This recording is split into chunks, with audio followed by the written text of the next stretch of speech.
अगर आप इस बात पर विश्वास करते हैं कि धरती के अलावा भी कहीं और भी जीवन हो सकता है, तब तो ये वीडियो आपके लिए ही है। चलो बात करते हैं एलियन इन्वेजन पर। देखो वैसे तो इंसानों के लक्षण ऐसे है ना कि एलियन धरती पर आकर और हमारी हरकतें देखकर ज्यादा दिन यहाँ पर टिक जाएं। लेकिन अगर फिर भी किसी तरह से टिक गए तो कोई ना, अब हम उन्हें भगाएंगे, सिस्टम पाड़ देंगे। इन भाई साहब की बातों पर ध्यान मत दो। हम सिस्टम नहीं फाड़ेंगे बल्कि एलियंस को फोड़ेंगे। कटे हुए खूंखार खुराफाती कतई भयानक से दिखने वाले एलियंस के तो भाई साहब हमें ये उल्टा टांग देंगे तो हम अपने घर को कैसे बचाएंगे और उन्हें कैसे कूटेंगे। तो सबसे पहला सवाल आता है कि एलियन अपना काम धंधा छोड़कर धरती पर क्यों आएंगे ना। जैसा कि हमें पुरानी वाली सुपरमैन मूवी में सुपरमैन के रिश्तेदारों के बारे में दिखाया गया था, वो भी तो गलती से धरती पर आए थे। दूसरा उनके आने का कारण समझ में आ गया। तो ये सुनो, अगर ऐसी हाई फाई टेक्नोलॉजी का लहंगा पहनकर एलियंस यहाँ आ गए तो भाई साहब इस लहंगे का जो महंगा महंगा हाईटेक तीर तमंचा आपको दिख रहा है, ये तो मार मार के हमारा तुम्बा बना देगा।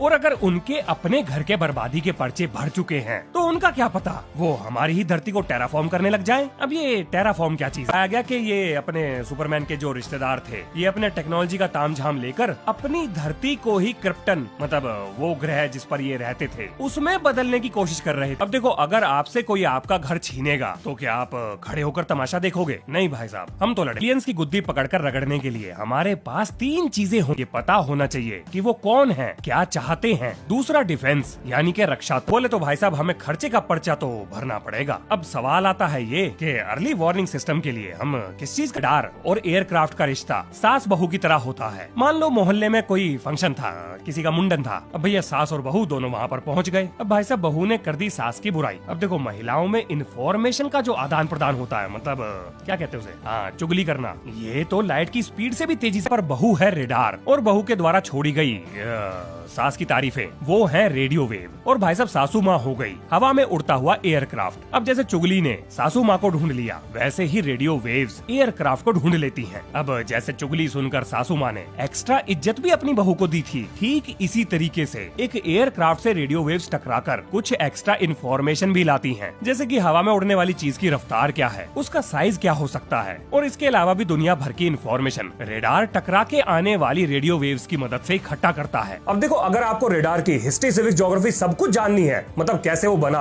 और आज वो कैसे काम करता है, तो उसके ऊपर पहले ही मैं एक वीडियो बना चुका हूँ। ये रहा उसका थंबनेल, पसंद आए तो देख लेना। अब आगे चलते हैं। तो जी हम इस नतीजे पर पहुँचे हैं कि हमें धरती पर बड़े बड़े रेडार एंटीना लगाने हैं। मस्त प्लान है। ये तो अधूरा प्लान है। रेडार एंटीना कोई गारंटी नहीं है, ये कोई डिफेंस थोड़ी ही है, ये तो अर्ली वार्निंग सिस्टम है। भाई साहब जरा ये सोचो, अगर एलियन धरती पर आ गए और हमें ये पता भी लग गया कि भाई साहब बाराती आ गए हैं, तो हमें तैयारी का सुना होगा कि रेडार ड्रोन को ठीक से नहीं पकड़ पाता। अब इस बात का क्या मतलब है? देखो जी ड्रोन होता है छोटा हवाई जहाज, तो रेडार छोटी चीजों को लेकर कंफ्यूज आ जाता है। क्या बोला तूने? अरे सॉरी, कंफ्यूजन हो जाता है। रेडार को छोटी चीजों को लेकर कंफ्यूजन हो जाता है। मैंने कंफ्यूजन और जाता को एक साथ जोड़ दिया, कन्फ्यूजिया। कोई ना, बड़ी बड़ी वीडियो में छोटी छोटी मिस्टेक होती रहती है। लेकिन किस तरह का कंफ्यूजन? लो ये उदाहरण देखो।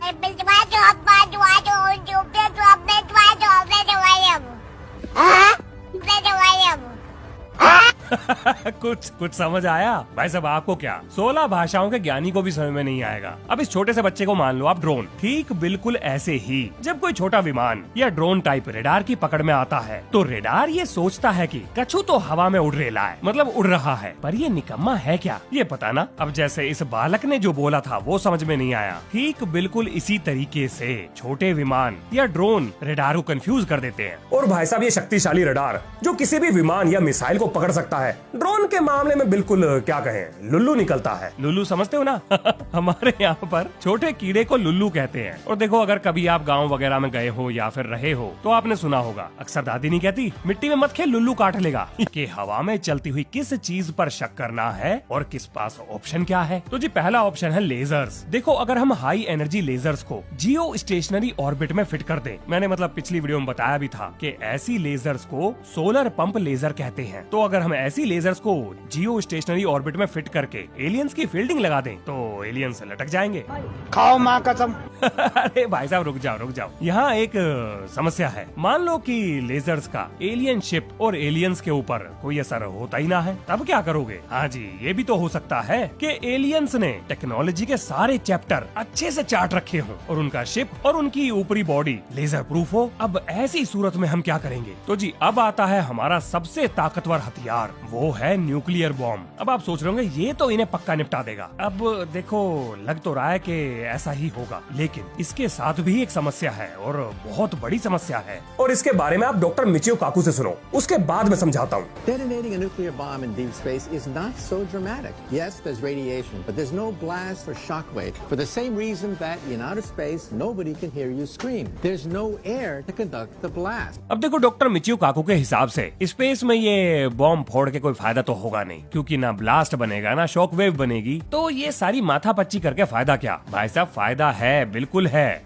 अब देखो जी, इस समस्या का सॉल्यूशन वैसे मैंने निकालने की कोशिश तो करी है। अब पता नहीं कि वो सही है या गलत है, लेकिन भाई साहब वो कुछ ऐसा है जैसे हम तो डूबेंगे सनम, लेकिन तुमको भी साथ लेकर डूबेंगे सनम। अब Detonate the bomb just outside the atmosphere. You could paralyze the entire alien fleet. अब एलियन शिप आएंगे और ईएमपी उनके जहाजों को धर लेगी, उनके सारे इलेक्ट्रॉनिक कंपोनेंट फ्राई हो जाएंगे और बस फिर हम लोग गाना गाएंगे। बिल्कुल, गाना क्यों गाएंगे हम? हीरो अक्सर गाना गाता। क्या? कौन हीरो? कहाँ देखा ये सब? नहीं गाना नहीं गाएंगे। अब जरा जानते हैं कि रेडिएशन का असर काहे नहीं होगा। देखो हमारा atmosphere solar radiation, gamma radiation, space radiation सबको आराम से झेल सकता है। भाई साहब यही तो वो कारण है जिसकी वजह से धरती पर जीवन संभव है, क्योंकि अगर ये रेडिएशन धरती पर आ जाता तो यहाँ जीवन संभव नहीं था। बोले तो हमारी धरती ने ये जो एटमॉस्फेयर नाम की चादर लपेटी हुई है, ये हमें बचा लेगी।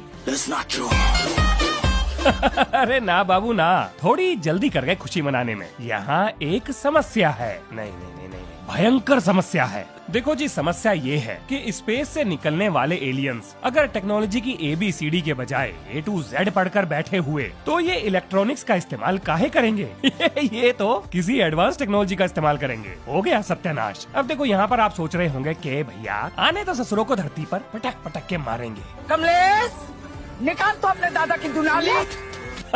ये सब करके कोई फायदा ना है, तो महाराज ये दुनाली वहीं रख लो जहाँ से निकाली है। वैसे अगर देखा जाए तो एलियंस के धरती पर आने की मैं ज्यादा चिंता नहीं कर रहा हूँ, मुझे बल्कि किसी और चीज की चिंता है, और वो है हमारे एटम बॉम्ब्स के द्वारा पैदा की गई EMP बर्स्ट। अब आप सोच रहे होंगे इससे हमें क्या परेशानी हो सकती है? देखो भाई साहब, जब ये EMP बर्स्ट अपर एटमॉस्फेयर में फैलेगा तो ये धरती पर मौजूद हमारी सारी टेक्नोलॉजी यानी power grid, computer, communication system सबको लपेट लेगा। मतलब सब खत्म, फिनिश। सारे इलेक्ट्रॉनिक आइटम इलेक्ट्रॉनिक टेक्नोलॉजी का इस्तेमाल कर नहीं रहे तो वो तो बच जाएंगे और भाई साहब हम अटक जाएंगे। तो जी अब होंगे कि यहाँ हमसे अपनी बायोलॉजी न संभल रही, आप एलियंस की ओर लाद दो हम पर। अरे ना, कछु पढ़ने की जरूरत ना है, बल्कि ये भाई साहब सारे चैप्टर पढ़कर बैठे हैं। ये है doctor Robert M. Hazen, Carnegie Institute of Washington में। Evolution of life on other planets के हो सकता है। तो भाई साहब वो होगा माइक्रोवेव गन। क्या इसे बनाना संभव है? हाँ जी बिल्कुल है, बन भी चुका है। और ये रहा इसका पेटेंट, जो किसी एंड्रू स्टैन पॉडग्रॉस्की के नाम पर है। 2014 में उन्हें ये पेटेंट मिला था,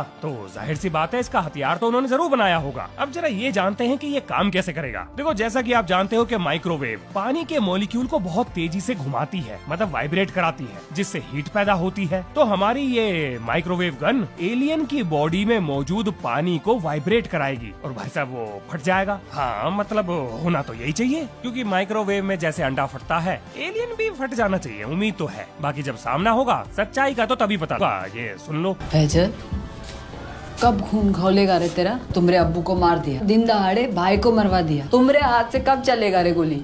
कब छोड़ेगा अपना गंजेड़ी नशेड़ी दोस्त सबको? बाप का, दादा का, भाई का, सबका बदला लेगा तेरा फैजल। ये डालनी जरूरी थी क्या तुम्हें? इसे कट कर देना। क्लाइमेक्स की ऐसी तैसी हो गई। चलो वापस सीरियस होते हैं, मुद्दे पर चलते हैं। तो जी एक दो एलियन को ठिकाने लगाने के बाद अब आएगी उनकी पूरी फौज और लेंगे हमसे बदला। तो हमें कुछ नया जुगाड़ बनाना पड़ेगा।